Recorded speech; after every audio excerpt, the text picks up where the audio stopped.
Price the lord. ಈ ದಿನದ ಬಲಪಡಿಸುವ ವಾಕ್ಯ ಕೀರ್ತನೆಗಳು 16ನೇ ಅಧ್ಯಾಯ 8ನೇ ವಚನ. ನಾನು ಯೆಹೋವನನ್ನು ಯಾವಾಗಲೂ ನನ್ನ ಎದುರಿಗೆ ಇಟ್ಟುಕೊಂಡಿದ್ದೇನೆ. ಆತನು ನನ್ನ ಬಲಗಡೆಯಲ್ಲಿ ಇರುವುದರಿಂದ ನಾನು ಎಂದಿಗೂ ಕದಲುವುದಿಲ್ಲ. ಆಮೆನ್. ಪ್ರಿಯ ದೇವರ ಮಕ್ಕಳೇ, ಈ ದಿನ ಇಲ್ಲಿ ದೇವರ ವಾಕ್ಯ ನಮಗೆ ಹೇಳ್ತಾ ಇರೋದು, ದೇವರನ್ನ ಬಲಗಡೆಯಲ್ಲಿ ಇಟ್ಟುಕೊಂಡದ್ದರಿಂದ ದಾವೀದನು ಎಂದಿಗೂ ಕೂಡ ಕದಲಿಸಲ್ಪಡಲಿಲ್ಲ. ಹಲ್ಲೆಲೂಯಾ.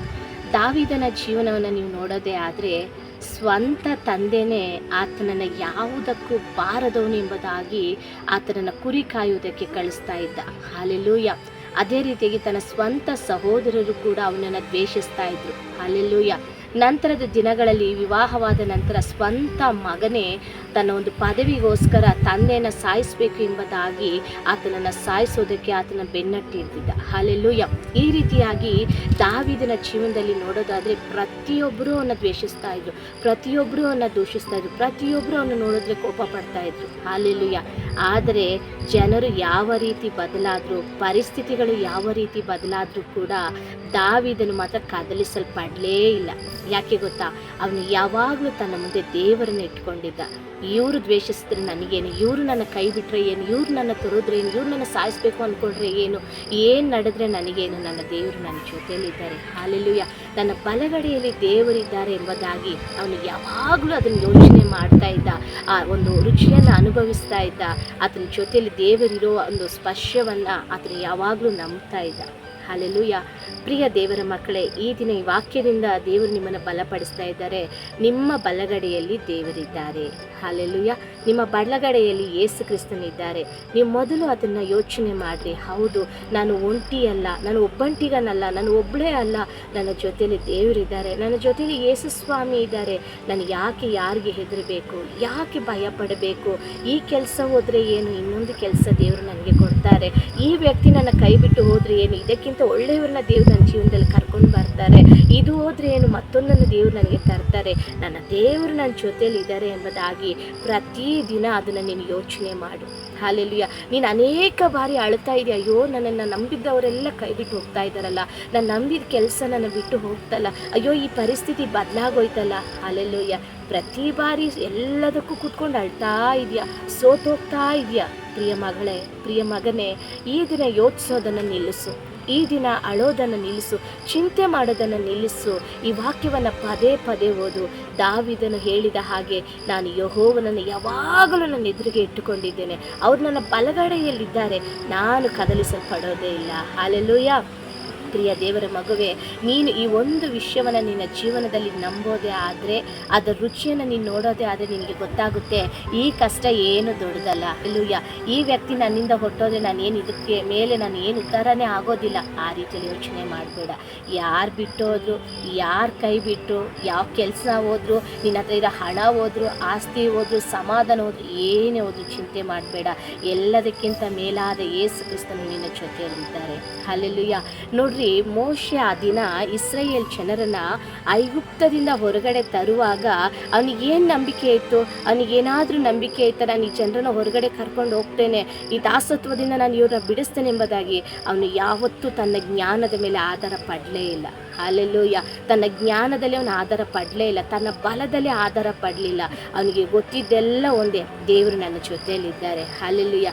ದೇವರು ನನ್ನ ಜೊತೆಯಲ್ಲಿದ್ದಾರೆ, ದೇವರು ನನ್ನ ಮೂಲಕ ಕಾರ್ಯ ಮಾಡ್ತಾರೆ, ದೇವರು ನನ್ನನ್ನು ನಡೆಸ್ತಾರೆ ಎಂಬುದಾಗಿ ಮೋಶೆ ಯಾವಾಗಲೂ ದೇವರನ್ನ ಮುಂದೆ ಇಟ್ಕೊಳ್ತಾ ಇದ್ದ. ಹಲ್ಲೆಲೂಯಾ. ದೇವರನ್ನ ಮುಂದೆ ಇಟ್ಕೊಂಡು ನಡೆಯೋದಕ್ಕೆ ಪ್ರಾರಂಭ ಮಾಡ್ದ. ನನ್ನ ಬಲಗಡೆಯಲ್ಲಿ ದೇವರಿದ್ದಾರೆ ಎಂಬುದಾಗಿ ನಂಬೋದನ್ನು ಪ್ರಾರಂಭ ಮಾಡ್ದ. ಆ ರೀತಿ ಅವನಿಗೆ ಯಾವಾಗ ದೇವರು ನನ್ನ ಜೊತೆಯಲ್ಲಿದ್ದಾರೆ, ನನ್ನ ಬಲಗಡೆಯಲ್ಲಿದ್ದಾರೆ, ನನಗೆ ಆತನ ಹತ್ತಿರವಾಗಿದ್ದಾರೆ, ನನ್ನೊಳಗಡೆ ಇದ್ದಾರೆ ಎಂಬುದಾಗಿ ಮೋಶೆ ನಂಬುದ್ನೋ, ಆವಾಗ ನೋಡ್ರಿ, ಕೆಂಪು ಸಮುದ್ರ ಎರಡಾಗಿ ಭಾಗವಾಯಿತು. ಹಲ್ಲೆಲೂಯಾ. ಆಕಾಶದಿಂದ ಮನ್ನ ಸುರಿಯಿತು. ಹಲ್ಲೆಲೂಯಾ. ಆ ಮನ್ನ ದೇವದೂತರು ತಿನ್ನುವಂಥ ಆಹಾರ ಎಂಬುದಾಗಿ ಸತ್ಯವೇದದಲ್ಲಿ ಬರೆಯಲ್ಪಟ್ಟಿದೆ. ಬಂಡೆಯನ್ನು ಸೀಳಿ ನೀರನ್ನು ಕೊಟ್ಟರು. ಅದೇ ರೀತಿ ಮೋಶೆ ಮೂಲಕ ಎಷ್ಟೋ ಅದ್ಭುತಗಳನ್ನು ದೇವರು ಮಾಡಿದರು. ಯಾಕೆಂದರೆ ಅವನ ನಂಬಿಕೆ ದೇವರಾಗಿದ್ದರು. ನನ್ನ ಜೊತೆಯಲ್ಲಿ ದೇವರಿದ್ದಾರೆ, ನಾನು ಯಾವ ಪರಿಸ್ಥಿತಿ ಬಂದರೂ ಭಯಪಡೋದಿಲ್ಲ. ಈ ಪರಿಸ್ಥಿತಿ ಅವರು ಬದಲಾಯಿಸ್ತಾರೆ. ದಾಹವನ್ನು ದೇವರು ತೀರಿಸ್ತಾರೆ, ಮಾರ್ಗವನ್ನು ದೇವರು ತೆರೀತಾರೆ, ಆಹಾರವನ್ನು ದೇವರು ನೀಡ್ತಾರೆ. ಈ ರೀತಿಯಾಗಿ ಪ್ರತಿ ವಿಷಯದಲ್ಲಿ ದೇವರು ನನ್ನ ಜೊತೆಯಲ್ಲಿದ್ದಾರೆ, ದೇವರು ನನ್ನ ಪಕ್ಕದಲ್ಲಿದ್ದಾರೆ, ದೇವರು ನನ್ನ ಮುಂದೆ ಇದ್ದಾರೆ. ಈ ರೀತಿಯಾಗಿ ಮೋಶೆ ತನ್ನ ಪ್ರಯಾಣವನ್ನು 40 ವರ್ಷಗಳ ಕಾಲ ಸಾಗಿಸಿದ್ರು. ಹಾಲೆಲೂಯ. ಪ್ರಿಯ ದೇವರ ಮಕ್ಕಳೇ, ಆ ರೀತಿ ಮೋಶೆ ಯಾವಾಗ ದೇವರು ನನ್ನ ಜೊತೆಯಲ್ಲಿ ಇದ್ದಾರೆ ಎಂಬುದಾಗಿ ನಡೆಯೋದಕ್ಕೆ ಪ್ರಾರಂಭ ಮಾಡಿದ್ನೋ ಅವನೊಂದು ಪ್ರಯಾಣವನ್ನು ದೇವರು ಆಶೀರ್ವದಿಸಿದ್ರು. ಅವನ ಮೂಲಕ ಇಸ್ರೇಲ್ ಜನರನ್ನು ದಾಸತ್ವದಿಂದ ಬಿಡಿಸಿದ್ರು. ಹಾಲೆಲೂಯ. ಇಸ್ರೇಲ್ ಜನರ ವಸ್ತ್ರಗಳು ನೋಡ್ರಿ, ಅವು ಹಳೇದಾಗಲಿಲ್ಲ, ಹರಿದು ಹೋಗಲಿಲ್ಲ, ಜೀರ್ಣವಾಗಲಿಲ್ಲ. ಅವರ ಚಪ್ಪಲಿಗಳು, ಅವರ ಕೆರೆಗಳು ಕಿತ್ತು ಹೋಗಲಿಲ್ಲ. ಅವರ ಅವಶ್ಯಕತೆಗಳೆಲ್ಲ ಪೂರೈಸಲ್ಪಡ್ತು. ಇನ್ನು ಅನೇಕ ಬಾರಿ ಜನರು ಮೋಶೆನ ನಿಂದಿಸ್ತಾ ಇದ್ದಾರೆ. ಅವ್ರು ಏನು ತಿಳ್ಕೊಂಡಿದ್ದಾರೆ, ಮೋಶೆನೇ ಅವ್ರಿಗೆ ಆಹಾರ ಕೊಡ್ತಾ ಇರೋದು, ಮೋಶೆನೇ ಅವ್ರಿಗೆ ನೀರು ಕೊಡ್ತಾ ಇರೋದು, ಮೋಶೆನೇ ಅವ್ರ ಮುಂದೆ ನಡೆಸ್ತಾ ಇರೋದು ಅಂತ ಜನಗಳೆಲ್ಲ ಅಷ್ಟರ ಮಟ್ಟಿಗೆ ನಂಬಿದ್ದಾರೆ.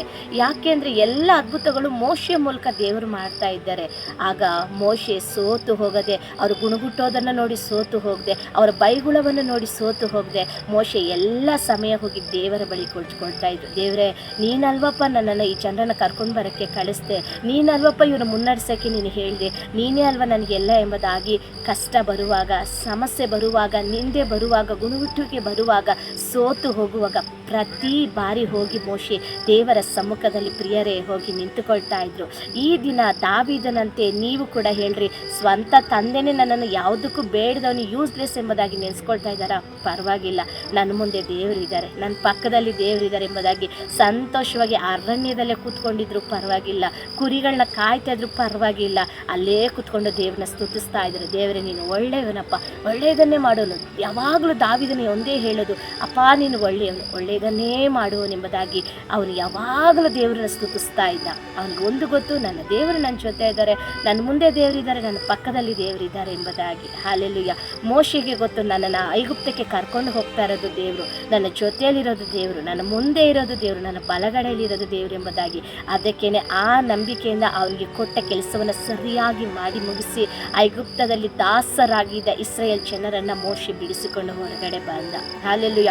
ಯೋಸೇಫನಿಗೂ ಗೊತ್ತಿತ್ತು, ನನ್ನ ಜೊತೆಯಲ್ಲಿ ದೇವರಿದ್ದಾರೆ, ನನ್ನ ಮುಂದೆ ದೇವರಿದ್ದಾರೆ, ನನ್ನ ಬಲಗಡೆಯಲ್ಲಿ ದೇವರಿದ್ದಾರೆ, ನನ್ನ ದೇವರು ನನ್ನನ್ನು ನೋಡ್ತಾ ಇದ್ದಾರೆ, ಅವ್ರ ವಿರುದ್ಧವಾಗಿ ನಾನು ಪಾಪ ಮಾಡೋದಿಲ್ಲ, ತಪ್ಪು ಮಾಡೋದಿಲ್ಲ, ಸುಳ್ಳು ಹೇಳೋದಿಲ್ಲ ಎಂಬುದಾಗಿ ಅವರಿಗೊಂದು ಭಯ ಇತ್ತು, ದೇವರು ನನ್ನ ಜೊತೆಯಲ್ಲಿದ್ದಾರೆ ಎಂಬುದಾಗಿ. ಇದನ್ನು ನೋಡ್ತಾ ಇರುವ ಪ್ರಿಯರೇ, ನಿಮಗೆ ಈ ಭಯ ಇದೆಯಾ? ನಿಮಗೆ ಈ ಆಲೋಚನೆ ಆದರೂ ಇದೆಯಾ? ನಿಮ್ಮ ಜೊತೆಯಲ್ಲಿ ದೇವರಿದ್ದಾರೆ, ನಿಮ್ಮ ಮುಂದೆ ದೇವರಿದ್ದಾರೆ, ನಿಮ್ಮ ಬಲಗಡೆಯಲ್ಲಿ ದೇವರಿದ್ದಾರೆ. ಯಾವತ್ತಾದರೂ ನೀವು ವಾಕ್ಯವನ್ನು ಯೋಚನೆ ಮಾಡಿದ್ದೀರಾ? ಹಾಲೆಲೂಯ. ದಯವಿಟ್ಟು ಪ್ರಿಯ ದೇವರ ಮಕ್ಕಳೇ, ಈ ದಿನ ಯಾವ್ಯಾವ ವಿಷಯಕ್ಕಾಗಿ ನೀವು ಕುಳಿತು ಅಳ್ತಾ ಇದ್ದೀರಾ? ಯಾವ್ಯಾವ ವಿಷಯದಲ್ಲಿ ಸೋತು ಹೋಗ್ತಾ ಇದ್ದೀರಾ? ಒಂದೇ ಒಂದು ಕ್ಷಣ ಎದ್ದೇಳ್ರಿ, ಕೀರ್ತನೆಯನ್ನು ತೆಗೀರಿ, 16ನೇ ಅಧ್ಯಾಯ 8ನೇ ವಚನವನ್ನು ಓದ್ರಿ. ಆತನು ನನ್ನ ಬಲಗಡೆಯಲ್ಲಿದ್ದಾರೆ, ಯೆಹೋವನು ನನ್ನ ಪಕ್ಕದಲ್ಲಿದ್ದಾರೆ, ನನ್ನ ಮುಂದುಗಡೆಯಲ್ಲಿದ್ದಾರೆ. ಈ ವ್ಯಕ್ತಿ ನನ್ನ ಬಿಟ್ಟು ಹೋದರೆ ಏನು, ನನ್ನ ಜೀವನ ಇಷ್ಟಕ್ಕೆ ಏನು ಮುಗ್ದೋಗೋದಿಲ್ಲ. ನನ್ನ ದೇವರು ಇದಕ್ಕಿಂತ ಒಳ್ಳೆಯ ದಾರಿಯನ್ನು ತೆಗೀತಾರೆ. ಈ ಕೆಲಸ ಹೋದ್ರೇನು, ಇದಕ್ಕಿಂತ ಒಳ್ಳೆಯ ಕೆಲಸ ದೇವರು ಕೊಡ್ತಾರೆ. ಈಗ ನಾನು ಬಲಹೀನನಾಗಿರ್ಬೋದು, ಇದಕ್ಕೆ ನಂತರ ದೇವರು ನನಗೆ ಒಳ್ಳೆಯ ಆರೋಗ್ಯವನ್ನು ಕೊಡ್ತಾರೆ, ಒಳ್ಳೆಯ ಆಶೀರ್ವಾದವನ್ನು ಕೊಡ್ತಾರೆ. ನನ್ನ ಯೇಸು ಸ್ವಾಮಿಗೆ ಆರೋಗ್ಯ ಕೊಡೋದಕ್ಕೆ ಸಾಧ್ಯ. ಯಾಕೆ ಗೊತ್ತಾ? ಆತನು ಸತ್ತವರನ್ನು ಬದುಕಿಸಿದಂಥ ದೇವರು, ಕುರುಡರಿಗೆ ಕಣ್ಣು ಕೊಟ್ಟ ದೇವರು, ಮೂಕರು ಮಾತನಾಡುವಂತೆ ಮಾಡಿದ ದೇವರು, ಕುಂಟರು ನಡೆಯುವಂತೆ ಮಾಡಿದ ದೇವರು. ನೀವು ನಾನು ಆರಾಧಿಸುವ ದೇವರು ಜೀವವುಳ್ಳ ದೇವರು, ಸತ್ತ ದೇವರಲ್ಲ, ಮರಣವನ್ನು ಗೆದ್ದ ದೇವರು, ಸತ್ತು 3ನೇ ದಿನದಲ್ಲಿ ಜೀವಂತವಾಗಿ ಎದ್ದ ದೇವರು. ಈ ದಿನ ಪ್ರಿಯರೇ, ಹಾಸಿಗೆಯಲ್ಲಿ ಮಲಗಿ ನೀವು ಇದನ್ನು ನೋಡ್ತಾ ಇರ್ಬೋದು. ನಿಮ್ಮ ಮಂಚದ ಪಕ್ಕದಲ್ಲಿ ಯೇಸು ಸ್ವಾಮಿ ಇದ್ದಾರೆ, ನೀವು ಅದನ್ನು ನಂಬ್ರಿ. ದಾವೀದನು ಹೇಳಿದಾಗೆ, ಆತನನ್ನ ಬಲಗಡೆಯಲ್ಲಿದ್ದಾರೆ, ನಾನು ಕದಲಿಸಲ್ಪಡೋದಿಲ್ಲ, ಇಲ್ಲಿಗೆ ನನ್ನ ಜೀವನ ಮುಗ್ದು ಹೋಗೋದಿಲ್ಲ, ಇಲ್ಲಿಗೆ ನನ್ನ ಜೀವನ ಅಂತ್ಯವಾಗೋದಿಲ್ಲ. ನಾನು ಎದ್ದೇಳ್ತೇನೆ, ಮತ್ತೆ ನನ್ನ ಕೈ ಕಾಲುಗಳಲ್ಲಿ ಬಲ ಬರುತ್ತೆ, ನಾನು ಮತ್ತೆ ನಡೆತೀನಿ, ಮತ್ತೆ ಕೆಲಸ ಮಾಡ್ತೀನಿ, ಮತ್ತೆ ದೇವರಿಗೆ ಸಾಕ್ಷಿಯಾಗಿ ಜೀವಿಸ್ತೇನೆ, ನನ್ನ ಕುಟುಂಬವನ್ನು ಕಟ್ಟಿಕೊಳ್ತೇನೆ, ನನ್ನ ದೇವರ ಆಶೀರ್ವದಿಸ್ತಾರೆ ಎಂಬುದಾಗಿ. ಈ ದಿನ ಹಾಸಿಗೆಯಲ್ಲಿ ಮಲಗಿರುವ ಪ್ರಿಯ ಮಗನೇ, ನೀನು ನಂಬು, ನಿನ್ನ ಪಕ್ಕದಲ್ಲಿ ಯೇಸು ಸ್ವಾಮಿ ಇದ್ದಾರೆ. ಹಾಲೆಲೂಯ. ಈ ಕ್ಷಣದಲ್ಲಿ ನೀನು ನಂಬೋದೇ ಆದರೆ ನಿನ್ನ ಹಾಸಿಗೆ ಸುತ್ತಲೂ ಆತನ ಕರ ಇಳಿದು ಬಂದು, ಆತನ ಪ್ರಸರತೆ ಇಳಿದು ಬಂದು, ಆತನ ಕೃಪೆ ನಿನ್ನನ್ನು ಆವರಿಸಿ ನಿನ್ನನ್ನು ಎಬ್ಬಿಸಿ ನಿಲ್ಲಿಸುತ್ತದೆ. ಯಾವ ಮನುಷ್ಯರ ಸಹಾಯಕ್ಕಾಗಿ ಎದುರು ನೋಡಬೇಡ. ಅವ್ರು ಬರ್ತಾರೆ, ನನ್ನ ಆಸ್ಪತ್ರೆಗೆ ಕರ್ಕೊಂಡು ಹೋಗ್ತಾರೆ, ಅವರು ಬರ್ತಾರೆ, ನನಗೆ ಮೆಡಿಸಿನ್ ತೆಗೆದುಕೊಡ್ತಾರೆ, ಅವ್ರು ಬರ್ತಾರೆ, ನನ್ನನ್ನು ಎಬ್ಬಿಸ್ತಾರೆ. ಬೇಡ, ಮನುಷ್ಯರನ್ನು ಕಾದಿದ್ದು ಸಾಕು. ಈ ಕ್ಷಣ ನೀನು ಹೇಳು, ಯೇಸು ಸ್ವಾಮಿ ನನ್ನ ಜೊತೆಯಲ್ಲಿದ್ದಾರೆ, ನನ್ನ ಮುಂದೆ ಯೇಸು ಸ್ವಾಮಿ ಇದ್ದಾರೆ, ನನ್ನ ಪಕ್ಕದಲ್ಲಿ ಯೇಸು ಸ್ವಾಮಿ ಇದ್ದಾರೆ, ಆತನನ್ನು ಕರಕೊಟ್ಟು ಎಬ್ಬಿಸ್ತಾರೆ ಎಂಬುದಾಗಿ. ಪ್ರಿಯ ಮಗನೇ, ನೀನು ಈ ಕ್ಷಣ ನಿನ್ನ ಹಾಸಿಗೆಯಲ್ಲಿ ಹೇಳು. ಖಂಡಿತ ಖಂಡಿತ ಈ ದಿನದಲ್ಲಿ ನೀನು ಎದ್ದೇಳ್ತೀಯ, ಯೇಸು ನಾಮದಲ್ಲಿ ಎದ್ದೇಳ್ತೀಯ. ಹಾಲೆಲೂಯ. ನೋಡ್ರಿ, ಆ ದಿನ 38 ವರ್ಷದಿಂದ ಬೆತ್ಸದ ಕೊಳದ ಬಳಿಯಲ್ಲಿ ಒಂದು ವ್ಯಕ್ತಿ ಮಲಗಿದ್ದ, ಅನಾರೋಗ್ಯದಲ್ಲಿ ಮಲಗಿದ್ದ. ಅವ್ನು ನಡೆಯೋದಕ್ಕಾಗೋದಿಲ್ಲ, ಅಲ್ಲಾಡೋದಕ್ಕಾಗೋದಿಲ್ಲ. ಯಾರಾದರೂ ಬಂದು ಅವನ ಕರ್ಕೊಂಡು ಹೋಗಿ ಬಿಟ್ಟರೆ ಮಾತ್ರ ಒಂದು ಸ್ಥಳಕ್ಕೆ ಹೋಗೋದಕ್ಕೆ ಸಾಧ್ಯ. ಆದರೆ ಒಂದು ದಿನ ಬಂತು, ಯೇಸು ಸ್ವಾಮಿ ಅಲ್ಲಿಗೆ ಹೋದರು. ಅವರು ಒಂದೇ ಮಾತು ಹೇಳಿದರು, ಯೇಸುವಿನ ನಾಮದಲ್ಲಿ ನಿನ್ನ ಹಾಸಿಗೆನ ಎತ್ತು ನಡೆ ಎಂಬುದಾಗಿ ಒಂದೇ ಒಂದು ಮಾತನ್ನು ಹೇಳಿದರು. ಈ ದಿನ ಆ ಒಂದು ಮಾತು ನಿನಗೆ ನೇರವಾಗಿ ಬರ್ತಾ ಇದೆ. ಪ್ರಿಯರೇ, ನೀವು ಈ ಕ್ಷಣ ಎದ್ದು ನಡೀರಿ ಯೇಸು ನಾಮದಲ್ಲಿ. ನೀವು ಹೇಳ್ರಿ, ಯೇಸು ನಾಮದಲ್ಲಿ ನನ್ನ ಕೈಯಲ್ಲಿ ಬಲ ಬರ್ತಾ ಇದೆ, ಯೇಸು ನಾಮದಲ್ಲಿ ನನ್ನ ಕಾಲುಗಳಲ್ಲಿ ಬಲ ಬರ್ತಾ ಇದೆ. ಆತ ನನ್ನ ಜೊತೆ ಇದ್ದಾರೆ, ನನ್ನ ಮುಂದೆ ಇದ್ದಾರೆ, ನನ್ನ ಬಲಗಳಿದ್ದಾರೆ. ಯೇಸು ನಾಮ, ಯೇಸು ನಾಮ, ಯೇಸು ನಾಮ ಎಂಬುದಾಗಿ ಪ್ರಿಯ ಯೇಸು ನಾಮನ ಉಚ್ಚರಿಸ್ರಿ. ಈಗಲೇ ನಿಮ್ಮ ಒಂದು ತಲೆಯಿಂದ ಪಾದದವರೆಗೆ ಯೇಸುವಿನ ಬಲ ಆವರಿಸಿಕೊಳ್ತದೆ. ಹಾಲೆಲ್ಲೂಯ್ಯ. ಇನ್ನು ಏನೇನೆಲ್ಲ ಕಳೆದುಕೊಂಡು ಚಿಂತಿಸ್ತಾ ಇದ್ದೀರ, ಆ ಚಿಂತೆ ಎಲ್ಲ ಬಿಟ್ಟು ಬಿಡ್ರಿ. ದೇವರು ನಿಮ್ಮ ಜೊತೆಯಲ್ಲಿದ್ದಾರೆ, ನಿಮ್ಮನ್ನು ಆಶೀರ್ವದಿಸ್ತಾರೆ, ನಿಮ್ಮನ್ನು ಬಲಪಡಿಸ್ತಾರೆ. ನೀವು ಯಾವ ವಿಷಯದಲ್ಲಿ ಇನ್ನು ಮುಂದೆ ಕದಲಿಸಲ್ಪಡೋದಿಲ್ಲ. ಕೆಲಸ ಹೋದ್ರೂ ಕದಲೋದಿಲ್ಲ, ನಿಮ್ಮನ್ನು ವ್ಯಕ್ತಿಗಳು ಬಿಟ್ಟು ಹೋದರೂ ಕದಲೋದಿಲ್ಲ, ಕಷ್ಟ ಬಂದರೂ ಕದಲೋದಿಲ್ಲ, ಚಿಂತೆ ಬಂದರೂ ಕದಲೋದಿಲ್ಲ, ಅವಮಾನ ಬಂದರೂ ಕದಲೋದಿಲ್ಲ. ಯಾಕಂದರೆ ದೇವರು ನಿಮ್ಮ ಮುಂದೆ ಇದ್ದಾರೆ. ಹಾಲೆಲೂಯ. ಕರ್ತನು ನಿಮ್ಮ ಬಲಗಡೆಯಲ್ಲಿದ್ದಾರೆ. ಪ್ರತಿದಿನ ಪ್ರತಿ ಕ್ಷಣ ಇದನ್ನು ಟೇಸ್ಟ್ ಮಾಡಿರಿ. ಯೇಸು ಸ್ವಾಮಿ ನನ್ನ ಜೊತೆಯಲ್ಲಿದ್ದಾರೆ, ಯೇಸು ಸ್ವಾಮಿ ನನ್ನ ಮುಂದುಗಡೆಯಲ್ಲಿದ್ದಾರೆ, ಯೇಸು ಸ್ವಾಮಿ ನನ್ನ ಬಲಗಡೆಯಲ್ಲಿದ್ದಾರೆ. ಕೀರ್ತನೆ 16:8 ಈ ದಿನ ಪೂರ್ತಿಯಾಗಿ ಪ್ರಿಯರೇ ನೀವು ಧ್ಯಾನ ಮಾಡಿರಿ. ಖಂಡಿತವಾಗಿ ಕರ್ತನು ನಿಮ್ಮ ಜೊತೆ ಇದ್ದು, ನಿಮ್ಮ ಮುಂದೆ ಇದ್ದು, ನಿಮ್ಮ ಬಲಗಡೆ ಇದ್ದು, ನಿಮ್ಮನ್ನು ಎಲ್ಲ ರೀತಿಯಲ್ಲೂ ಆಶೀರ್ವದಿಸಿ, ಬಲಪಡಿಸಿ, ಭದ್ರಪಡಿಸಿ, ಕಾದು ಕಾಪಾಡಿ ನಿಮ್ಮನ್ನು ಆಶೀರ್ವಾದವಾಗಿ ಅನೇಕರಿಗೆ ಒಂದು ಆಲೋಚನೆಯನ್ನು ಕೊಡುವಂಥ ವ್ಯಕ್ತಿಗಳಾಗಿ, ಅನೇಕರಿಗೆ ಸಮಾಧಾನದ ಮಾತುಗಳನ್ನು ಹೇಳುವವರಾಗಿ, ಅನೇಕರಿಗೆ ದೇವರು ಮಾಡಿದ ಉಪಕಾರಗಳನ್ನು ಹೇಳುವವರಾಗಿ ನಿಮ್ಮನ್ನು ಮಾರ್ಪಡಿಸ್ತಾರೆ. ನೀನು ಅನೇಕರಿಗೆ ಇದರಿಂದ ಆಶೀರ್ವಾದವಾಗಿರಲಿದ್ದೀಯಾ? ಯಾಕೆಂದರೆ ನೀನು ದೇವರೊಟ್ಟಿಗಿರುವ ವ್ಯಕ್ತಿ, ದೇವರನ್ನೇ ನೋಡುವಂಥ ವ್ಯಕ್ತಿ. ನಿನ್ನ ಜೊತೆಯಲ್ಲಿ ಯೇಸು ಸ್ವಾಮಿ ಇದ್ದಾರೆ, ನಿನ್ನ ಮುಂದೆ ಯೇಸು ಸ್ವಾಮಿ ಇದ್ದಾರೆ, ನಿನ್ನ ಬಲಗಡೆಯಲ್ಲಿ ಯೇಸು ಸ್ವಾಮಿ ಇದ್ದಾರೆ. ನಿನ್ನ ಬಾಯಿದನ್ನು ಹರಕೆ ಮಾಡ್ತಾ ಇರಬೇಕು, ನಿನ್ನ ಹೃದಯದನ್ನು ನಂಬಬೇಕು. ಹೌದು, ನನ್ನೊಳಗೆ ಯೇಸು ಸ್ವಾಮಿ ಇದ್ದಾರೆ, ನನ್ನ ಮುಂದೆ ಯೇಸು ಸ್ವಾಮಿ ಇದ್ದಾರೆ, ನನ್ನ ಬಲಗಡೆ ಯೇಸು ಸ್ವಾಮಿ ಇದ್ದಾರೆ. ಇನ್ನು ಮುಂದೆ ಯಾವುದಕ್ಕೂ ಯಾರಿಗೂ ನಾನು ಹೆದರೋದು ಇಲ್ಲ, ಭಯಪಡೋದು ಇಲ್ಲ, ಚಿಂತಿಸೋದಿಲ್ಲ. ನನ್ನ ಕರ್ತನು ನನ್ನನ್ನು ಯಾವ ರೀತಿಯಲ್ಲಿ ನಡೆಸಬೇಕೋ ಅದೇ ರೀತಿಯಲ್ಲಿ ನಡೆಸ್ತಾರೆ, ಯಾವ ದಾರಿಯಲ್ಲಿ ನಡೆಸಬೇಕೋ ಅದೇ ದಾರಿಯಲ್ಲಿ ನಡೆಸ್ತಾರೆ ಎಂಬುದಾಗಿ ನೀವು ಈಗಲೇ ಇದನ್ನು ನಂಬಿ ದೇವರಿಗೆ ಸ್ತೋತ್ರ ಮಾಡಿರಿ. ಖಂಡಿತವಾಗಿ ನನ್ನ ಕರ್ತನಲ್ಲಿ ನಂಬ್ತೇನೆ. ಈ ವಾಕ್ಯ ಈ ದಿನ ನಿಮಗೂ, ನಿಮ್ಮ ಕುಟುಂಬಕ್ಕೂ, ನಿಮ್ಮ ಎಲ್ಲ ಕಾರ್ಯಗಳಿಗೂ ಆಶೀರ್ವಾದವಾಗಿರುತ್ತದೆ ಎಂಬುದಾಗಿ ಪ್ರಿಯರೇ ಪ್ರತಿನಿತ್ಯ ಕೇಳಿಕೊಳ್ಳುವ ಹಾಗೆ ಈ ದಿನವೂ ಕೇಳಿಕೊಳ್ತಾ ಇದ್ದೇನೆ. ಇನ್ನೂ ಯಾರು ಈ ವಿಡಿಯೋಗಳನ್ನು ಸಬ್ಸ್ಕ್ರೈಬ್ ಮಾಡಿಕೊಳ್ಳದೆ ನೋಡ್ತಾ ಇದ್ದೀರೋ ದಯವಿಟ್ಟು ಸಬ್ಸ್ಕ್ರೈಬ್ ಮಾಡಿಕೊಳ್ಳ್ರಿ, ಅನೇಕರಿಗೆ ಶೇರ್ ಮಾಡಿರಿ, ಲೈಕ್ ಮಾಡಿರಿ. ದೇವರು ನಿಮ್ಮನ್ನು, ನಿಮ್ಮ ಕುಟುಂಬ, ನಿಮ್ಮ ಕೆಲಸ, ನಿಮ್ಮ ಎಲ್ಲ ಕಾರ್ಯಗಳನ್ನು ಯೇಸುವಿನ ನಾಮದಲ್ಲಿ ಆಶೀರ್ವದಿಸಲಿ. Praise the Lord. God bless you.